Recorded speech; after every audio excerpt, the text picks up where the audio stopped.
Welcome to the program. I'm your host, Neal Howard, here on Health Professional Radio. Glad that you could join us. Our guest is Dr. Jason Stein. He's an attending orthopedic surgeon at MedStar Union Memorial Hospital, and he's joining us on the program to talk about his area of expertise. He specializes in disorders of the shoulder and elbow. Welcome to the program, Dr. Stein. Great to be here. Thanks for taking the time. Talk about your role there at MedStar and your areas of expertise. Sure. So I'm fellowship trained in shoulder and elbow surgery. A good deal of what I do is shoulder replacement surgery, reverse shoulder replacement surgery, revisions of those, lots of rotator cuff repairs. So we take care of elbow arthritis arthroscopically, and we do replacements, a lot of distal biceps repairs, things along that nature. I see people at the hospital itself, but also spend a lot of time in satellite clinics. I see patients in the Howard County area, Bel Air, in the Timonium area, and my physician assistant goes out to the Westminster office as well. So we cover a lot of ground. What would you say is the procedure that you find yourself performing most of the time? So probably the majority of my time is spent doing shoulder replacement surgery and rotator cuff repairs. Are these accident related, or are sports medicine, or do you practice in both normal injury and sports medicine?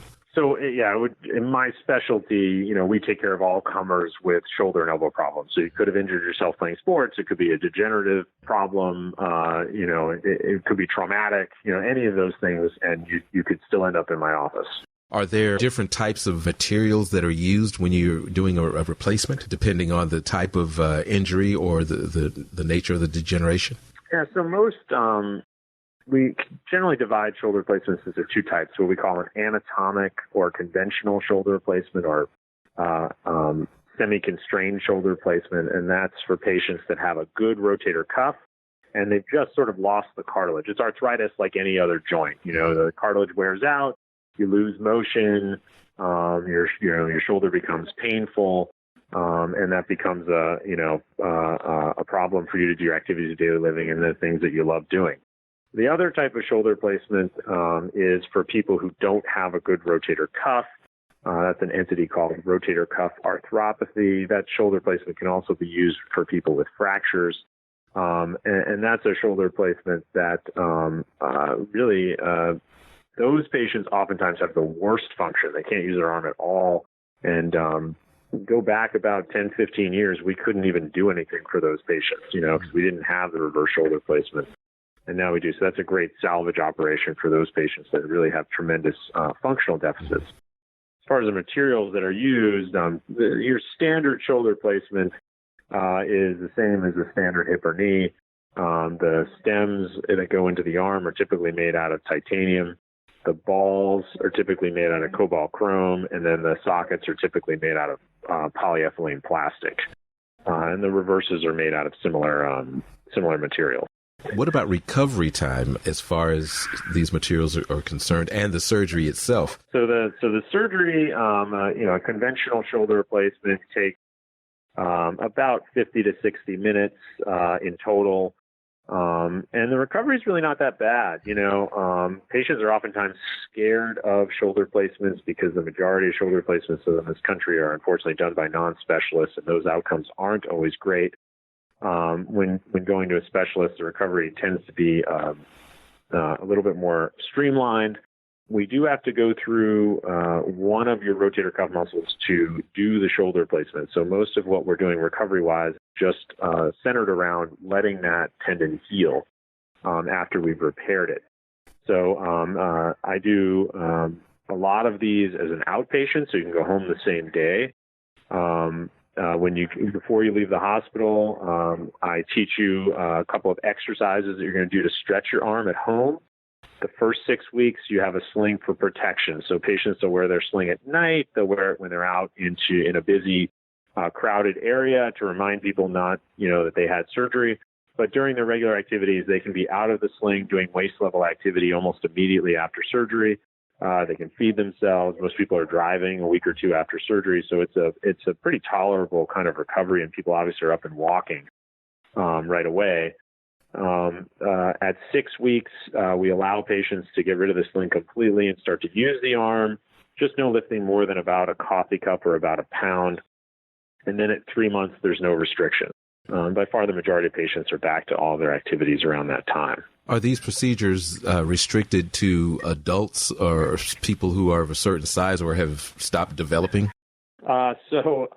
Unfortunately, I have had to do shoulder placements in some people in their 20s or early 30s. But, we would, it's unusual for someone to get arthritis at that age, Usually there's some other reason why they've gotten arthritis, a medical condition or something like that.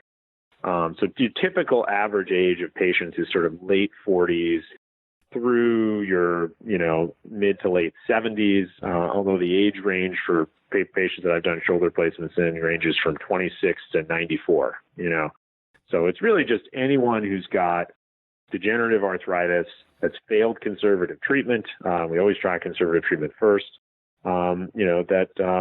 This is affecting their quality of life. I mean, this is really a quality of life, operation. You're a published researcher as well, I do believe, yeah?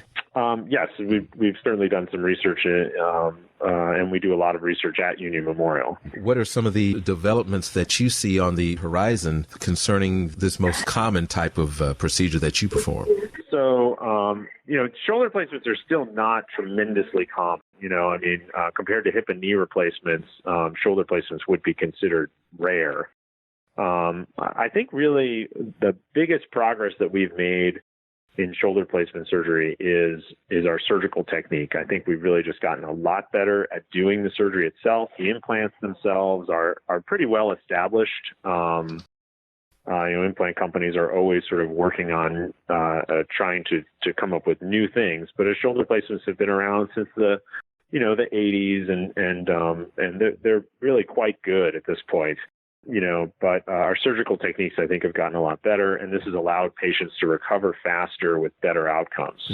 Are these recovery times based on the skill of the surgeon? You mentioned earlier in our conversation that many of the replacements were done by non-specialists. Is it up to the practitioner to hone their skills, or are there certain things that you, for instance, being a specialist in this area, have access to, whereas generals may not? No, I think everyone has access to the same implants. I think it is just and a lot of studies in orthopedics have shown this, is that high volume centers, high volume surgeons tend to have better outcomes. And that's not, I don't think that's disputed at all in orthopedics. And for something as rare as a shoulder placement, I think that makes an even bigger difference, with that procedure. Where can our listeners go online and learn more about MedStar and about these procedures that you've been talking about today? So we do have, MedStar has a good website. MedStar Union Memorial Orthopedics has a good website where we've got a lot of information.